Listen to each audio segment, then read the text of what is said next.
আর এই দেখো পোয়া পিঠাগুলো আর কি কতটাই সফট হয়েছে। তোমরা এই যে দেখো, এই যে গরম একটু, ওর জন্য আমি তোমাদের আর কি ভেঙে দেখাতে পারতেছি না। এই দেখো ভিতরটা জালি জালিও কত ভালো হয়েছে আর কি ভিতরে। এই যে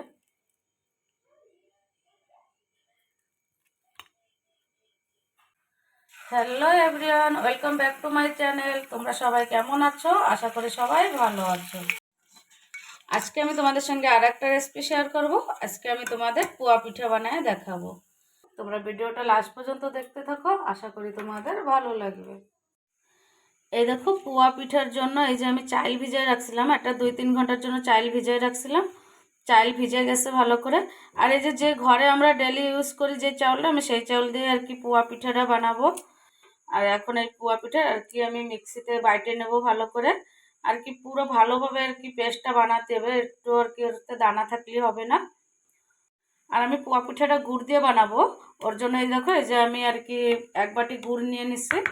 আর এই জায়গায় হাফ কেজির থেকে একটু চাল কম আছে, আমি সেই হিসেবে 1 বাটি আর কি গুড় নিচ্ছি। এখন আমি গুড়টা আর কি মেল্ট করে নেব একটু। একটা বার্তন বসাই দিছি আর কি গুড় মেল্ট হওয়ার জন্য, আর জল দিয়ে দিছি আমি একটু। আর এই যে এবারে গুড় দিয়ে দেবো। আর এই আর কি কোনো তার এসব কিচ্ছু করবো না, খালি গুড়টা আর কি গলে যাবে সেই অবধি আর কি আমি একটু জাল দিয়ে নেব। আর আমি আখের গুড় দিয়ে বানাচ্ছি। তোমরা চাইলে তোমাদের কাছে যদি খেজুরের গুড় থাকে, তোমরা পোয়া পিঠাটা খেজুরের গুড় দিয়ে বানাতে পারো, কিংবা চিনি দিয়েও বানাতে পারো। খেজুরের গুড়ে বেশি টেস্ট হয়, কিন্তু আমার কাছে খেজুরের গুড় নাই, ওর জন্য আমি আখের গুড় দিয়ে বানাচ্ছি। এই দেখো গুড় ভালো করে এই যে মেল্ট হয়ে গেছে। এই যে এখন আমি গ্যাস বন্ধ করে দেব। গ্যাস বন্ধ করে আমি একটু গুড়ের এই সিরাপটা আর কি একটু ঠান্ডা হওয়ার জন্য রেখে দেবো। এই দেখো গুড়ের সিরাপটা আর কি ভালো করে ঠান্ডা হয়ে গেছে। এখন আমি চালটা আর কি পেস্ট বানাই নিচ্ছি। এই যে মিক্সির জার নিয়ে নিছি একটা। আর এখন আমি এই চালটা আর কি একটা স্মুথ ব্যাটার বানায় নেবো ভালো করে। একদম স্মুথ করে আর কি বাইটে নিতে হবে। তোমরা চাইলে এই জায়গায় গোবিন্দভোগ চাল দিয়েও বানাতে পারো, নাহলে আর কি ঘরে রেশন যে চাউল হয়, রেশন চাউল দিয়েও তোমরা এই পোয়া পিঠাটা আর কি বানায় নিতে পারো। এই দেখো আমি একটা ছাঁকনি নিয়ে নিচ্ছি, আমি এতে একটু আর কি গুড়ের সিরাপটা ছেঁকে নেব। গুড়ে কত সময় নোংরা থাকে, তো ওর জন্য একটু ছেঁকে নিচ্ছি। অল্প অল্প করে আর কি চাশনিটা আর কি এই গুড়ের চাশনিটা দেবো, আর আমি একটা স্মুথ ব্যাটার বানাই নেবো। এই দেখো আমি চালটা একটু আর কি বাইটে নিচ্ছি। খালি চাল দিয়ে পোয়া পিঠাটা বানালে শক্ত হয়ে যাবে, ওর জন্য এই দেখো এই যে আমি ময়দা দিয়ে দেবো। এই জায়গাতে একটা হাফ বাটির মতন ময়দা দেবো। আর এরকম 3-4 চামচের মতন আর কি সুজি দেব। তাহলে আর কি পিঠাটা না আর কি পুরো বানানোর পরে নরম সফট থাকে আর কি।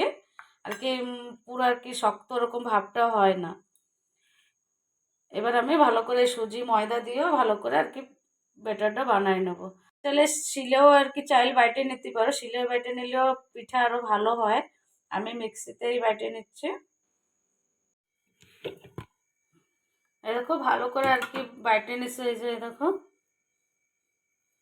এখন আমি একটু 10 মিনিটের জন্য রেখে দেবো। আমি এতে সুজি দিছি, তো সুজিটা একটু ভালোভাবে তাহলে ফুলে যাবে। আমি 10 মিনিটের জন্য এরকম কাভার করে আর কি রেখে দেবো। এই দেখো 10 মিনিট একটা হয়ে গেছে। আমি এখন এই যে একটা বার্তনে এই যে নামাই নেব। এই দেখো যে আমি একটা বাটিতে এই যে নামাই নিছি। আর দেখো চাইলের আর কি পেস্টটা অনেকটাই গাঢ়। আমি এতে আর একটু গুড়ের জল মিশাবো। আর এই যে আমি একটু স্বাদ মতন লবণ দিয়ে দিচ্ছি। মিষ্টি জিনিসে লবণ দিলে একটু টেস্টটা ভালোই লাগে। এই যে আমি গুড়ের সিরাপ আর একটু রয়েছে, আমি ওটুক ছেঁকে দিয়ে দেবো। আর তোমরা মিষ্টিটা যে যেরকম পছন্দ করো সেই হিসাবে দিলেও হবে। এই যে তোমরা গুড় আর চিনি মিক্স করে দিলেও হবে। ভালো করে এবার মিশিয়ে দেবো। আর আমি কিভাবে পোয়া পিঠাটা বানাচ্ছি এইভাবে তোমরা বানাই দেখো। পোয়া পিঠে এইভাবে বানালে আর কি অনেক নরম হয়, শক্ত হয় না। অনেকেই বানায় আর কি দেখি পোয়া পিঠাটা আর কি শক্ত হয়ে যায়, কিন্তু এইভাবে ময়দা সুজি মিক্স করে তোমরা একবার বানায় দেখো। পোয়া পিঠা এতে ভালো নরম হয় আর কি, অনেক দিন অবধি থাকে, 1 সপ্তাহ অবধি তো আরামসে আর কি পুরো নরম থাকে। আর এখন তো মকর সংক্রান্তি এসে গেছে, মকর সংক্রান্তিতে তোমরা এই পোয়া পিঠাটা বানায় খেতে পারো। এই দেখো এইভাবে ভালো করে আমি মিক্স করে নেব। আর এই ব্যাটারটা আর কি একদম পাতলা হবে না, আর একদম ঘনও না। এই দেখো পোয়া পিঠার ব্যাটারটা যে রেডি হয়ে গেছে। আমি ব্যাটারটা এই যে দেখো এই যে এইভাবে বানায় নিচ্ছি। আর এই দেখো একটা গোল স্পুন নিয়ে নিচ্ছে, এই গোল স্পুন নিয়ে নিতে হবে, নাহলে যে কোনো আর কি ঘরে বাটি থাকে তোমরা সে বাটি দিয়েও আর কি পোয়া পিঠাটা বানাতে পারো। এখন আমি পোয়া পিঠা ভাইজে নেব। ওর জন্য এই যে দেখো একটা এই যে কড়াইতে আমি তেল বসাই দিচ্ছি, তেলটা গরমও হয়ে গেছে। আর তেলটা ফার্স্টে ভালো করে আর কি গরম করে নিতে হবে। ঠান্ডা থাকলে আর কি তোমার পোয়া পিঠা আর কি ছড়ায় যাবে, ভালো হবে না। ওর জন্য ফার্স্টে তেলটা ভালো করে গরম করে নিতে হবে। এই দেখো তেলটা ভালো করে গরম হয়ে গেছে। তারপরে পোয়া পিঠা ভাজার সময় গ্যাসের ফ্লেমটা মিডিয়াম ফ্লেমে দিয়ে তোমরা ভাজতে পারো। এই দেখো তেলটা ভালো করে গরম হয়ে গেছে। এবার আমি একটা পোয়া পিঠা আর কি দিয়ে দেখাচ্ছি তোমার। এই যে একইভাবে এক জায়গা ছাড়তে হবে যেইভাবে। আর গ্যাসের ফ্লেমটা আর কি মিডিয়ামে রয়েছে। এই যে দেখো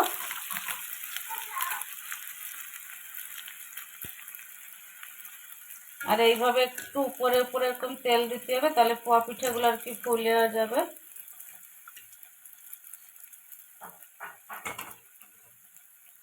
এটা চেঞ্জ করে দিছি, একটু তেলটা বেশি গরম হয়ে গেছিল, ওই সাইড আমি চেঞ্জ করে দিছি। আর দেখো এই যে ফুলে উঠছে কত। এইভাবে গ্যাসটা মিডিয়াম ফ্লেমে রেখে আমি পোয়া পিঠা ভাজে নেব। এই দেখো একটা এই যে ভাজা হয়ে গেছে, এই যে এরকম লাল লাল করে আর কি ভাজে নিতে হবে। ভালো করে তেলটা ঝরাই নেবো। এখন দেখো তেল ঝরাই, এই যে আমি একটা প্লেটে এই যে রেখে দিচ্ছি। একটা দিয়ে দেখাচ্ছি। আর যেইবার পোয়া পিঠাটা দেবে সেইবার ভালো করে মিক্স করে নিতে হবে যেইভাবে, নাহলে চাইলের গুঁড়িটা এক জায়গায় বসে যায়, তো ওর জন্য একটু মিক্স করে নিতে হবে। এইভাবে ধীরে একইভাবে ছাড়তে হবে। এই যে দেখো এই যে এই দেখো আর কি হয়ে গেলে অটোমেটিক আর কি পিঠাটা উপরে ভাইসে আসবে, তোমাদের উঠানোর কোনো দরকার নাই। এই দেখো উপর দিয়ে একটু তেলটা এরকম দিতে হবে। আর একটু পোয়া পিঠা ভাজার সময় না একটু তেল বেশি দিলে পিঠাগুলো ভালো হয় আর কি। এই পাশটা আর কি ভাইসে উঠছে, ওর জন্য আমি চেঞ্জ করে এই পাশটা উল্টাই দেবো। আর কি ভালো করে দুও সাইড ভেজে নিতে হবে। দেখো এই পোয়া পিঠাটাও আর কি হয়ে গেছে। এখন আমি নামাই তেল ঝরাই নেবো ভালো করে। আর এই পোয়া পিঠাটা অনেকে তেল পিঠাও কয়। আর এই দেখো সাইডটা ডিজাইন ডিজাইন খাঁচকাটা মতন আর কি হচ্ছে। এই পোয়া পিঠা এটা হলে আর কি দেখতে ভালো লাগে অনেক। আর গুড় দিয়ে বানালে না পোয়া পিঠার কালারটাও ভালো আসে, চিনি দিয়ে বানালে একটু সাদা ভাব থাকে। আমি একইভাবে সব পোয়া পিঠা ভাজে নেব। এই দেখো সব পোয়া পিঠা আমার ভাজা হয়ে গেছে। এখন আমি নামাই তোমাদের একটা প্লেটে দেখাচ্ছি। এই দেখো সব পোয়া পিঠা আর কি সব তেলের পিঠাগুলো যেমন ভাজা হয়ে গেছে। এই দেখো আমি এই যে একটা প্লেটে নামাই দিচ্ছি। আর আমি কিভাবে আর কি পোয়া পিঠাটা বানাইছি তোমরা ঘরে একবার এইভাবে বানায় দেখতে পারো। আশা করি তোমাদের কাছেও ভালো লাগবে। তোমাদের কাছে যদি পোয়া পিঠার রেসিপিটা ভালো লাগে তাহলে একটা লাইক শেয়ার কমেন্ট করে দিও। আর প্লিজ আমার চ্যানেলটাকে সাবস্ক্রাইব করে দিও। তাহলে দেখা হচ্ছে নেক্সট ভিডিওতে। Bye bye.